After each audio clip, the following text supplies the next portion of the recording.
Good evening and welcome to the Franchise Tag Podcast with me, your host, Freddie Hall. Welcome, James, back for another edition of The Good, The Bad, The Ugly. I was not here last week, but James and Johnny did a fantastic job in my stead.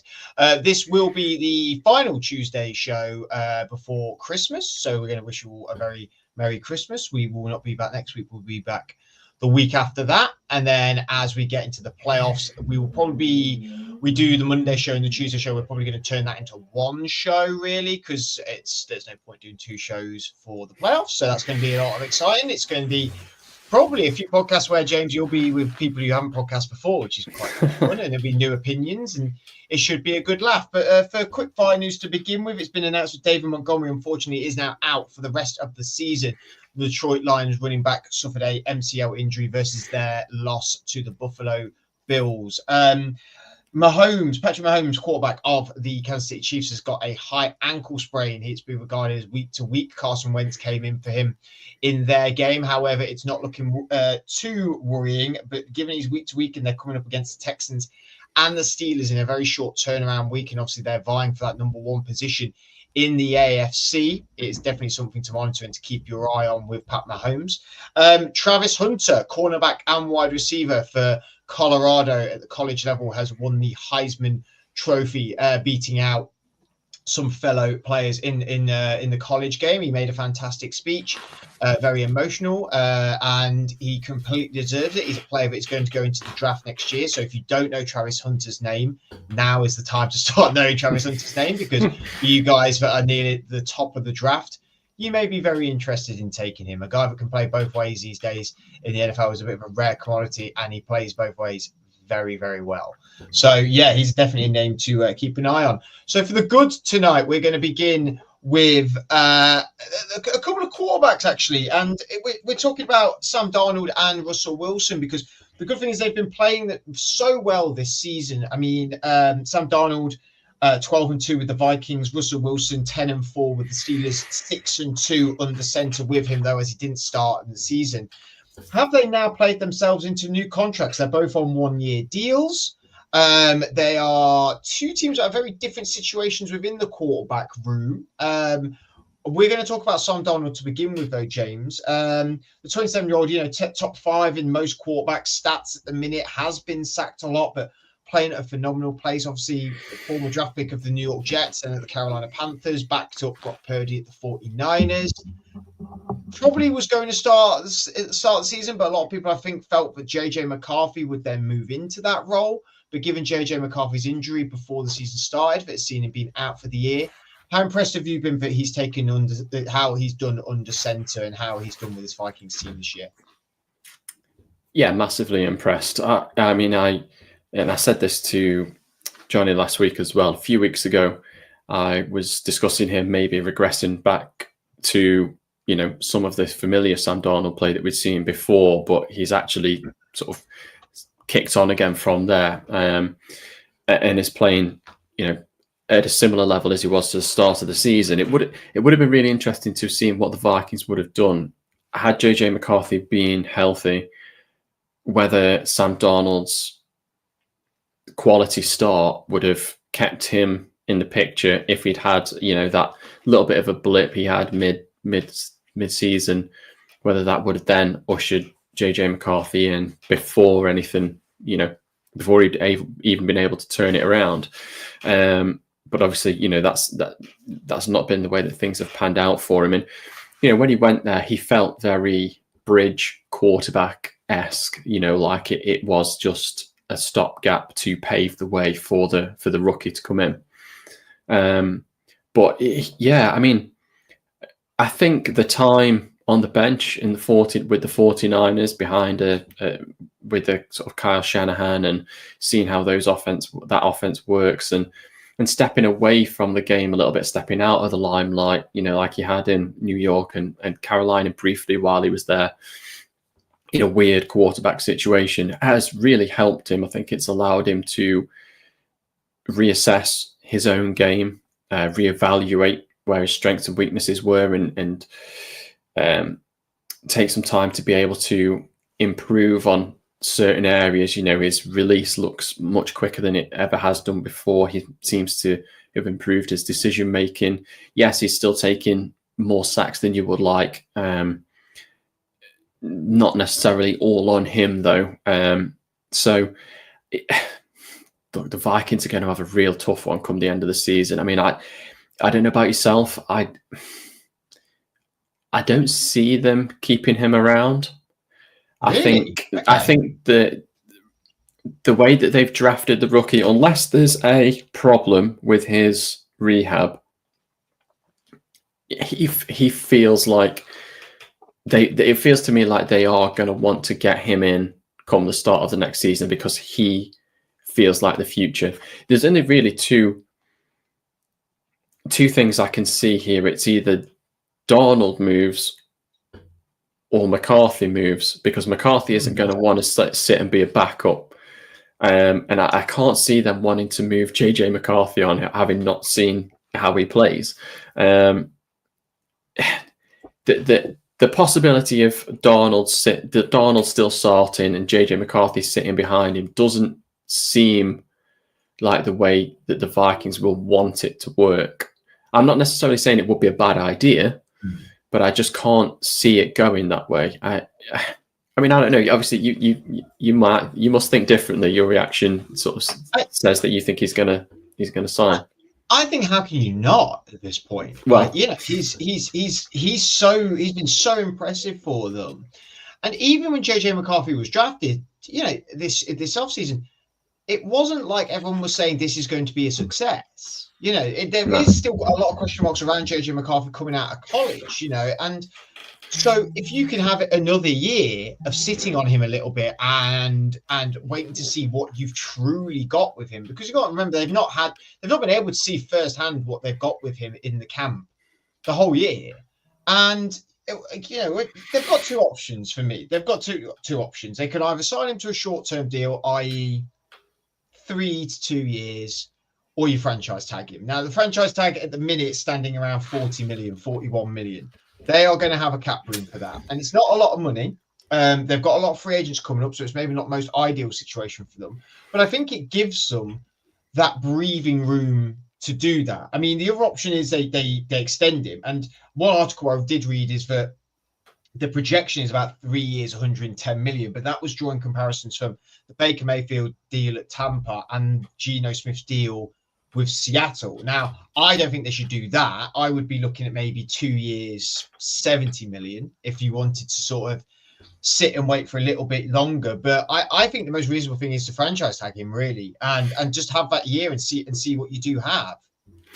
I do understand that. And I think that in terms of the options that you've put out there, that's definitely the most sensible, financially viable option for them without tying themselves up in knots should it not go according to plan. I just think as well that there are going to be quite a few other teams out there that will look at Darnold and think, we can make this work. Well, there is that you are right. That's a factor that maybe I'm missing, is that there may be teams going, well, we want Darnold for 4 years, 150 million. And I think that's going to more likely be the case. Yeah. I mean, this isn't a great draft class quarterback wise. You're looking at 2 guys probably in the first round. Maybe desperation pushes somebody up there at the back end, but I think projections, most of them are 2 guys in the first round and maybe, somebody in the second or third. Let's maybe leave a little bit of that to the bad, because we are probably a little bit of that. So let's maybe turn our attention to Russell Wilson, because this is a team that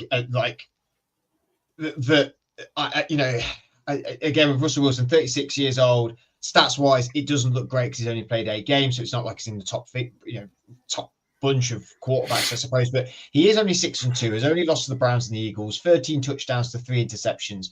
Obviously, on an incredibly bargain deal at the minute. He's only paid $1 million by the Steelers, and the Broncos are putting up the other 38 because of the massive contract they put him to. Again, he's going to go into free agency this offseason, and you're saying that they've drafted JJ McCarthy with the Vikings. Surely that's a plan to go to. But when you look on the Steelers side of it, Justin Fields is back in backing Russell Wilson up. Yes, he's a lot younger, but has also played in this league now, has played a lot of meaningful games for this team. A very contrasting situation. What do you think they should do about Wilson? I mean, you would be hard pressed to sign a 36-year-old to anything really more than a 1-year deal. And sort of see how it goes from there, and maybe try and play it year to year. Obviously, we've seen quarterbacks play into their 40s, and the history is a bit of a mixed bag. So it's not like we can say definitively that playing into your 40s is now a viable option for all quarterbacks. It most certainly is not. I'd be really careful if you were Pittsburgh. I know things look great at the moment, and he's been playing really well, way above what he produced in Denver. I thought Russell Wilson was washed, to be fair. When the Steelers signed him, I thought they were crazy. I understood starting Fields, and then when they brought Wilson in, obviously with Fields on a pretty decent record as well, it's not like things were going horribly wrong when they brought Wilson into the fold. I just didn't see how it could be going that well. But obviously, Tomlin and the guys there saw something in him that made them think that they could. And maybe it was just time. Maybe all he needed was time. Maybe there was a niggling injury or something we didn't know about, or maybe it was just getting used to the system. Maybe it was getting used to Wilson, getting used to playing the brand of football that Tomlin wants, not being so heavy on the scramble, taking more time in the pocket. We're used to seeing him extending plays when he was in Seattle, and he was really great at that for a time, but that's not his game anymore. He has not got that quality deep ball they used to have. Still pretty good, don't get me wrong, but it's not, the arm strength isn't quite what it used to be. So maybe it was just reassessing his game and getting him ready to go as soon as he stepped in. I mean, in this situation, if you sign him to a 1-year deal, I think you struggle to justify keeping Justin Fields as well. I think you struggle to persuade Justin Fields to want to sit behind, unless you're saying, when Wilson's gone, this is your baby, we are priming you to take over when he eventually moves on or retires. But he's, like you say, he's been in the league a while now. He's experienced. He will want to start, surely. And there are teams who will need a starter and will look at him and think, maybe we can work with this.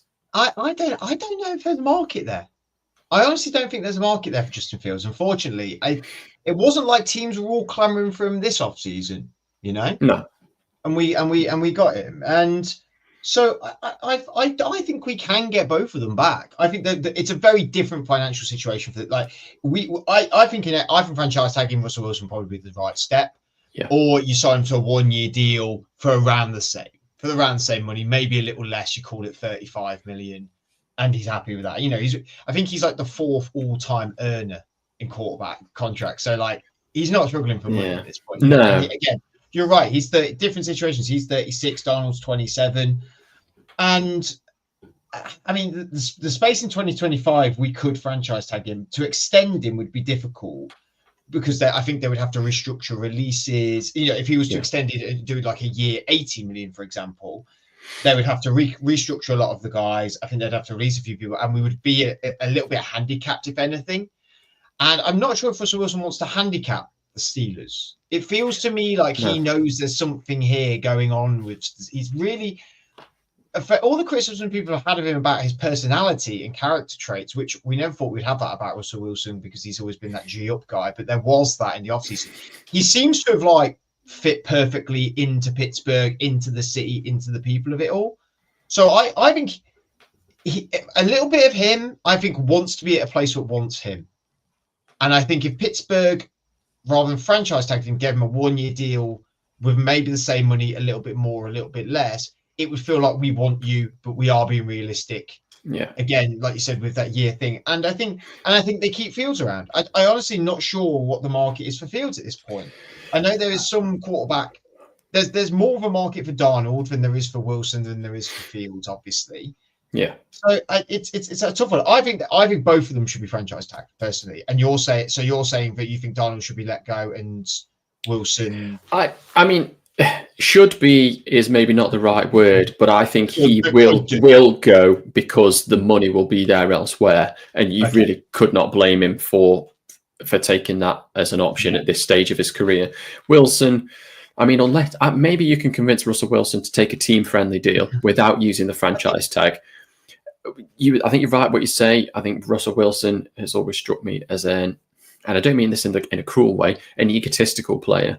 Whereas he wants to be liked, he wants to be loved. He had that for a lot of time in Seattle. He wants to be the guy. He is. I mean, we've all seen things of Russell Wilson from when he was younger. He is quite into himself. He's very into self-motivation and all that sort of stuff, which is great. But it does sometimes smack us of a little bit of arrogance. I think what he's done in Pittsburgh and what Denver humbled him slightly. I think he's been able to dial that back, settle into the culture of the place. And Tomlin's a great guy for that. Tomlin's great at taking these guys who are a little bit, on the edge or have a little bit of an arrogance about them and just knocking down a peg and saying, look, if you're going to come here, this is a working city. This is a proper people's team. You're going to have to dial that shit down a little bit. And, if you want to get on their page. And I think he's done that well. And that's sort of reflected in his play a little bit because, like I say, he's not trying to do it all himself like he was doing in Seattle and like he tried to do in Denver. It was just went really horribly wrong. So I do think there's a bit of grounding that's gone on, which has been good for him in a lot of ways. I think if you can convince him to take a 1-year team-friendly deal without using the franchise tag, that suits everyone. And if you can keep Fields around, again, on a team-friendly sort of backup kind of deal with the promise that, this is for you when he's gone, when Wilson goes, then maybe that will work. Justin Fields must be wanting just to settle down at some point soon and is looking for a team to do that.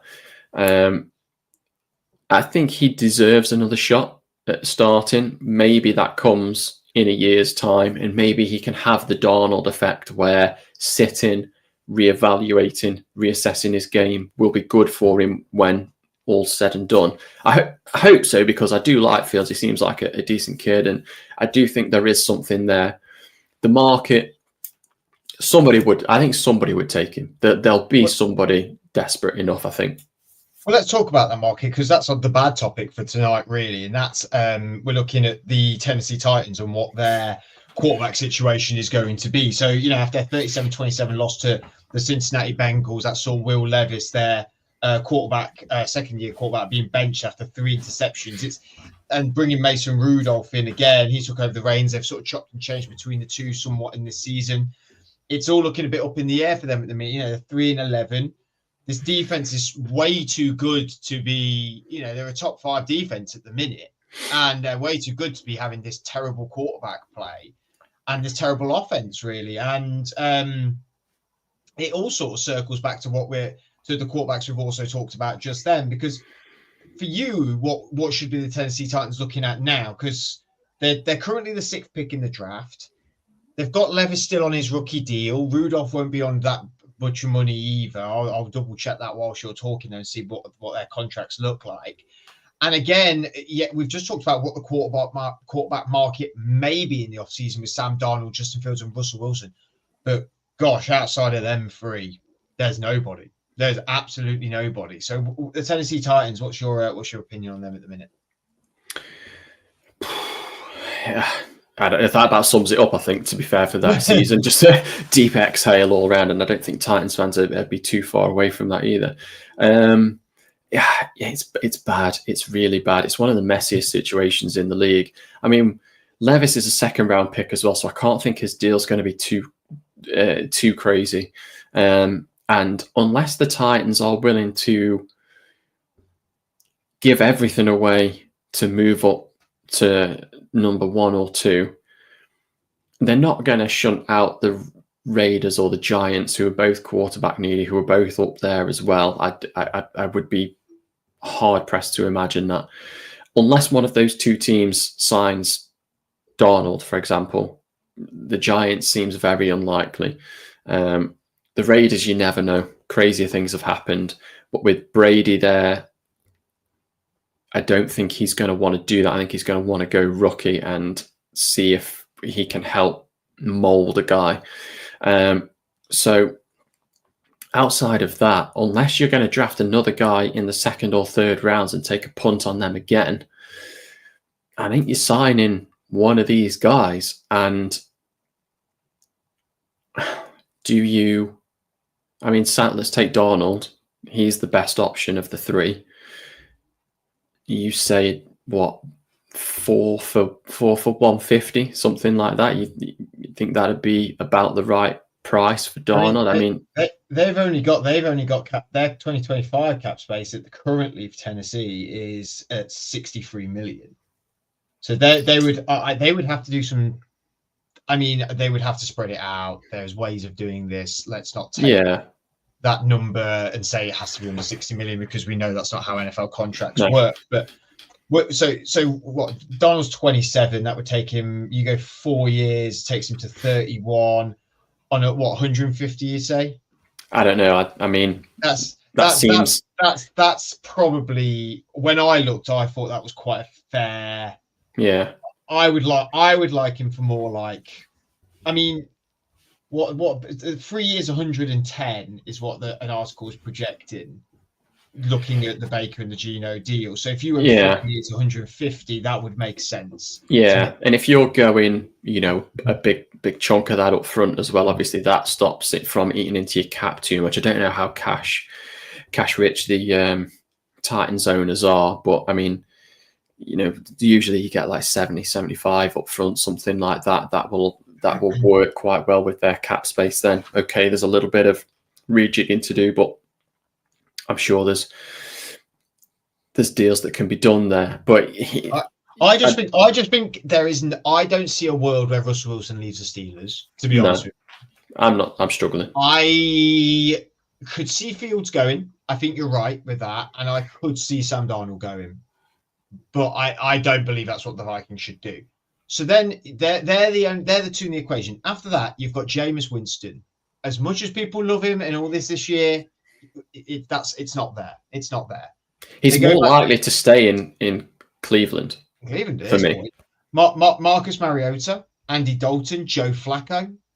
I mean, do you at the moment? Levis has got 2 more years left of his deal. He's only on $9.5 million. I think if you're going to go for Darnold, unfortunately, I think you're going to overpay. And because there'll be another team that will start to twirl around saying that they're going to want Darnold, and then it pushes the price back up. Darnold, I admit, having briefly met him in press conferences this year, did not strike me like a money guy. If I'm honest with you, he struck me as a player that wants to play and win. Now, I think weirdly, he actually goes into the exact same situation in Tennessee that he has in Minnesota. A really good defense, some good, obviously not got Calvin Ridley's not the best wide receiver in the league like Justin Jefferson, but some decent wide receivers. Well, they've got a high enough draft pick to then pick the best wide receiver of this season in the draft. Tony Pollard's not been a great running back, but he's still a pretty decent running back. I wouldn't say Aaron Jones is the best running back in the world at the minute, but he's still a good running back. Pretty similar offensive lines. I mean, if you're Sam Darnold, you're like, well, I'll stick with what I know and win here, or do I go and risk over there? And I don't know whether if you've got the keys to the castle, as it were, in Minnesota, then you would be hard pressed to move. But I just think the looming questions of McCarthy sitting there on the sideline are somewhat distracting and potentially detrimental to the overall sort of harmony of the team. Not that McCarthy's going to come in and throw his toys out the pram or anything like that. I'm not suggesting that. I don't know nothing about the guy, obviously, but he doesn't strike me as that kind of guy either.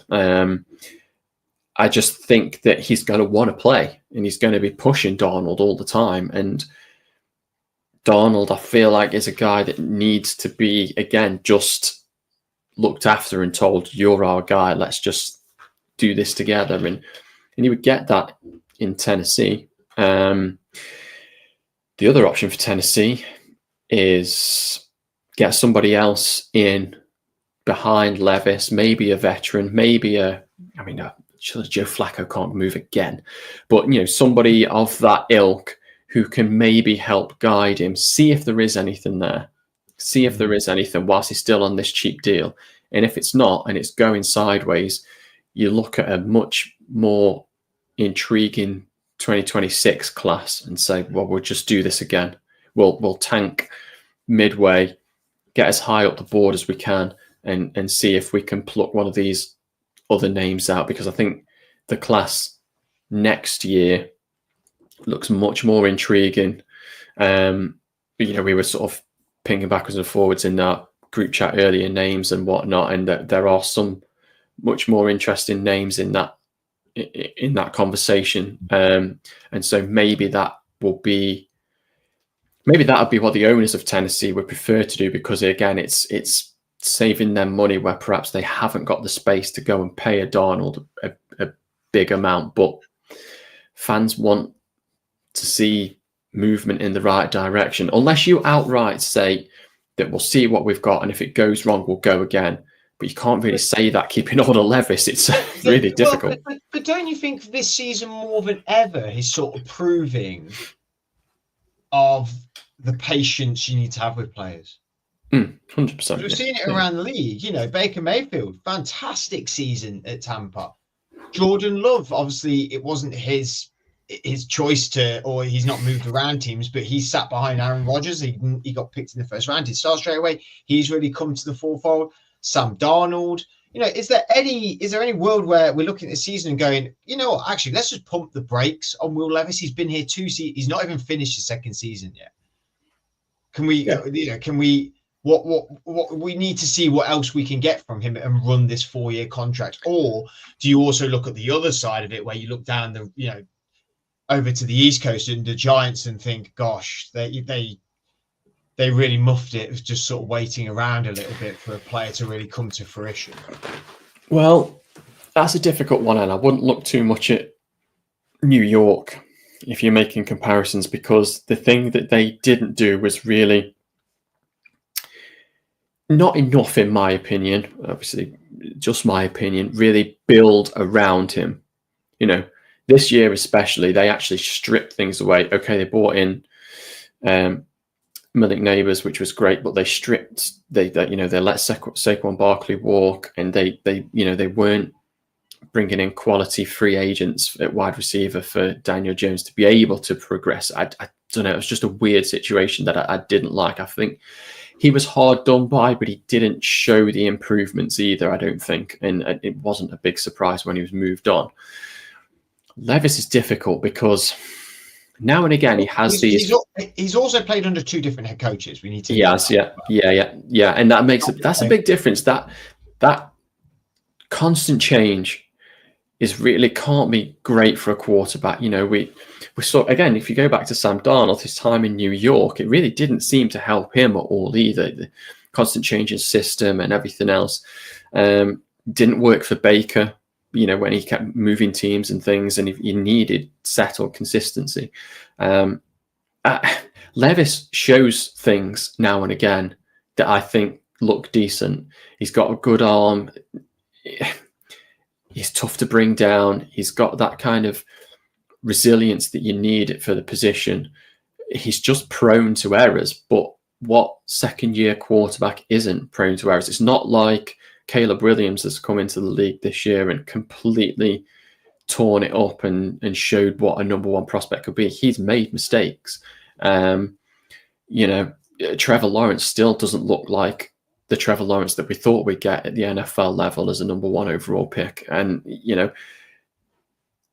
again, is that too much change in coaching or whatever? So maybe what Levis needs is some consistency and some settled time in the system to evaluate at the end of this year and say, okay, here's what worked, here's what didn't, here's what we need to improve on.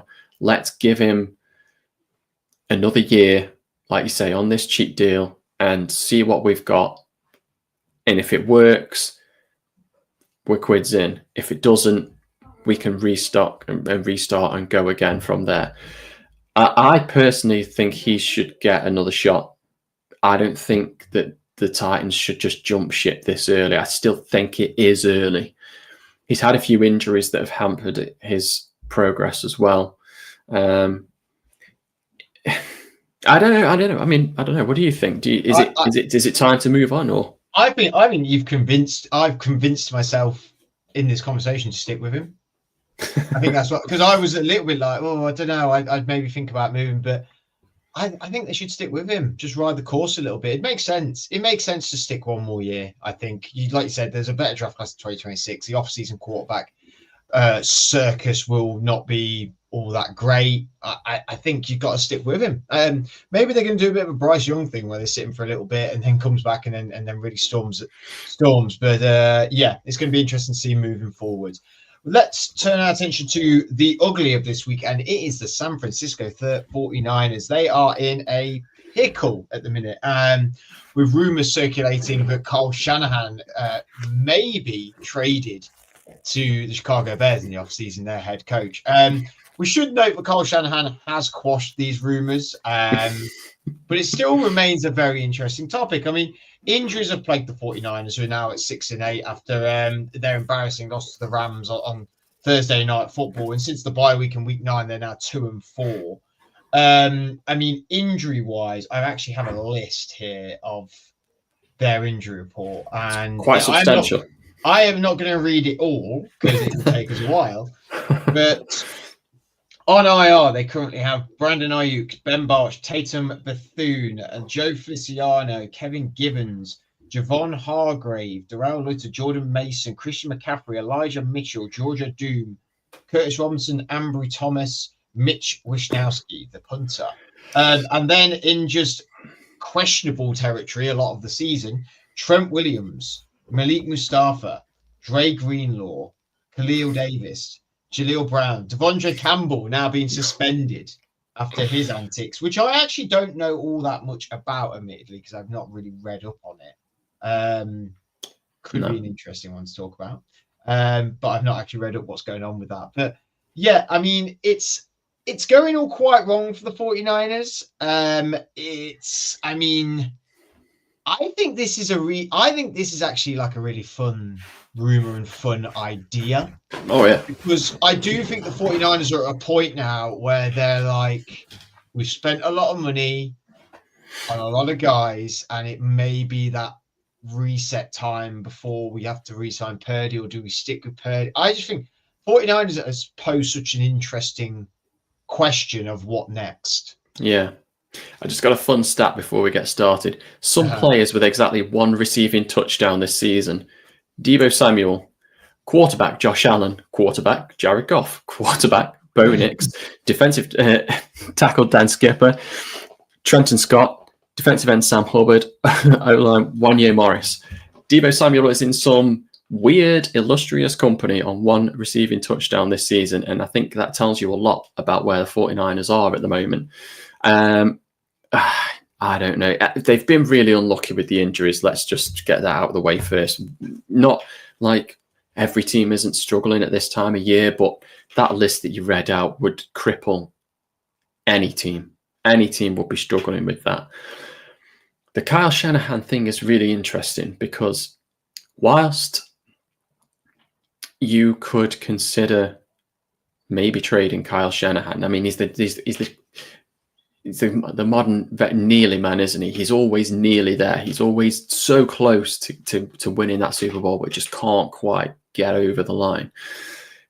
Can the 49ers have Brock Purdy without Kyle Shanahan?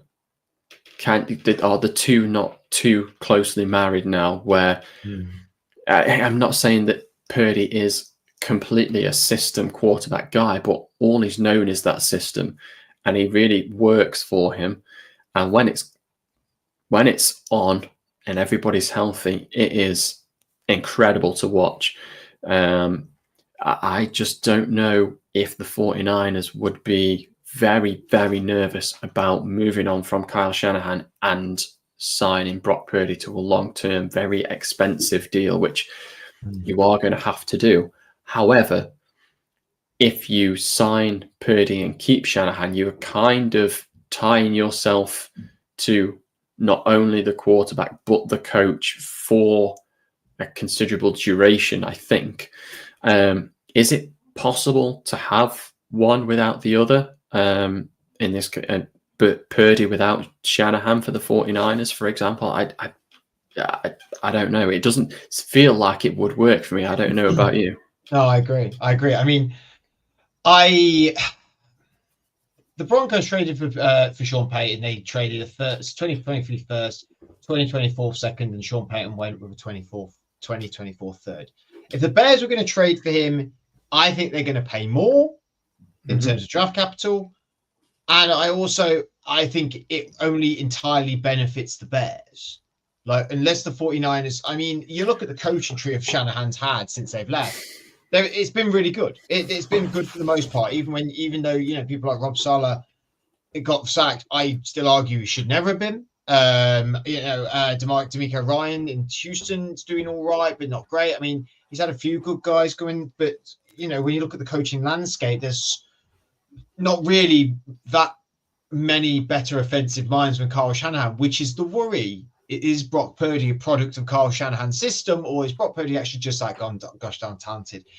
You would argue he is not that talented with how they've been playing, but with the injuries they've had, yes, any team would be crippled. But the problem is this team gets injured fairly frequently, a lot, and it bites them a lot. And like you said, every team gets injured, and it's still being able to perform. And I don't know. And again, you're right with that. Like, it's the nearly thing. They're just always nearly there. They're always just nearly there. And he's probably not been on the tip of everyone's tongue as much as being a coaching candidate that could go, whether it be they fire him or trade. I think everyone feels very confident that the 49ers are invested in Shanahan, but it is a nearly thing a lot of the time.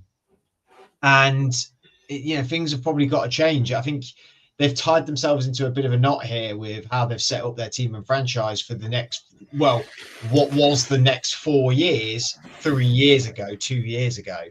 And I think now you get to an off season where you go, right, what we're going to do here? Well, we've got to reset somewhere. They're not going to, if they're going to sign Purdy to a long-term deal, you can't keep CMC, Trent Williams, Fred Warner, George Kittle. You can't keep all these guys. You're going to have to move this all around. Someone's going to be on the chopping block. And a lot of these guys got older. A lot of these guys are getting older. It's not a youthful team anymore. It's 49ers team. So do you reset with Shanahan and Purdy at the helm? I would. If I was them, I would do that.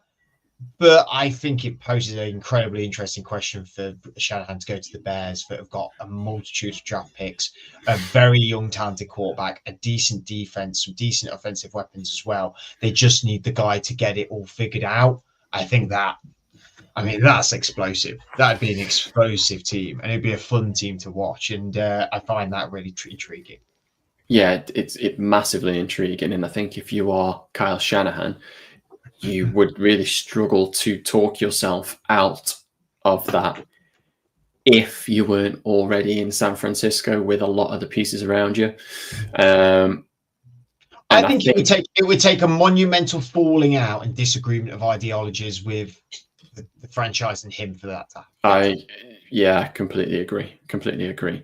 I mean, you were saying about the team getting older. You're right. I mean, I think Kyle Shanahan himself just looks like this season has aged him, man. Like, the hair's gone really grey, the beard's gone really grey. He just looks tired all the time. Like when he goes on the podium, he looks just drained and lethargic.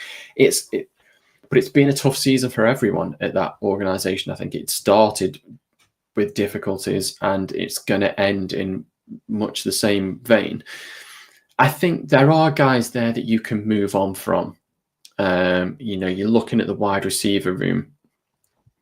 I know you've only recently signed Debo, but he's not making the impact whilst other players have been out. So it's possible that you can convince somebody to take him and move on from him. Someone like the Pittsburgh Steelers would be, we were all ears for Brandon Ayuk in the offseason. I would either Samuel in a heartbeat.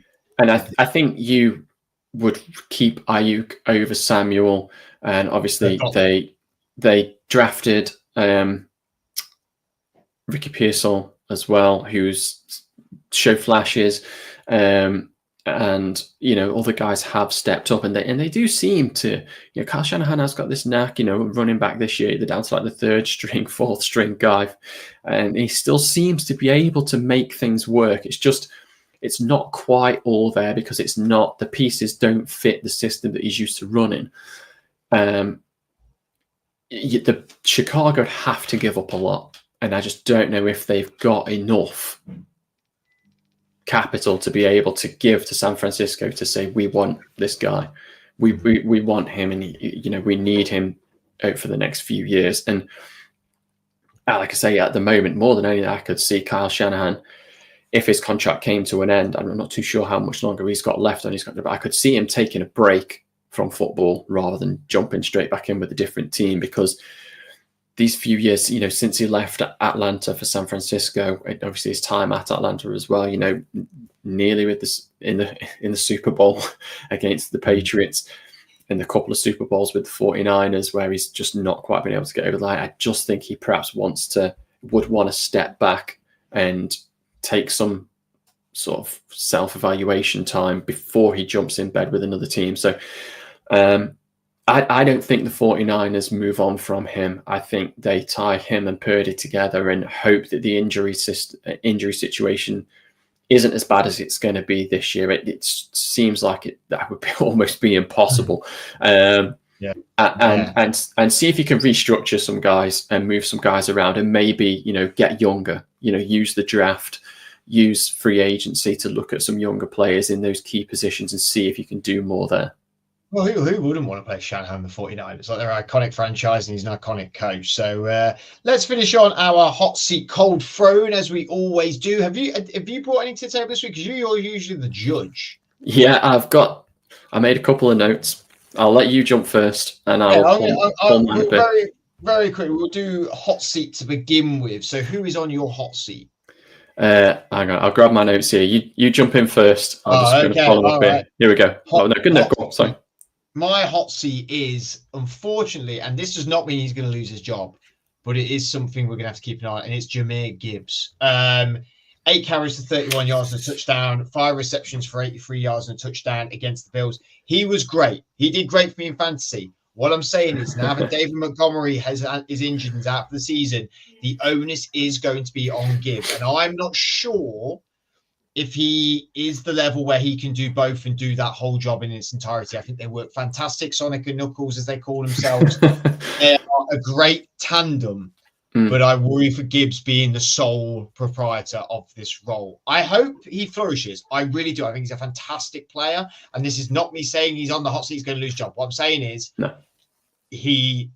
let's hope the next element of his game is there for the Lions. Yeah.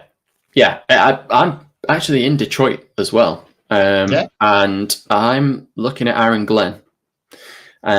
Just because, not again about losing his job or anything like that, but can Aaron Glenn look at what happened against the Bills and make adjustments with a weakened unit? He's had injuries in key positions that have affected the way that his defense performs now from the start of the season. They were just out schemed all game against Buffalo, and Aaron Glenn now needs to take some time and see if he can make small adjustments in the backfield with his linebackers, get more disguises going on, a bit more movement, and because they've got some tough games coming up. They've still got to play the Vikings. And obviously, if they're going to go into the playoffs, they're going to need more than just plan A that they've been relying on to get them through. If any team's going to do it, it probably would be the Lions. Cold throne. Who sits on your icy cold throne? Who's your winner of this week? My winner for this week was a very unlikely winner. I think he's been playing great all season, but I just loved this particular performance against the Colts for this one reason in particular. But it's Nick Bonito from the Denver Broncos. Yeah. I don't know if you saw the interception that he pulled off on the trick play.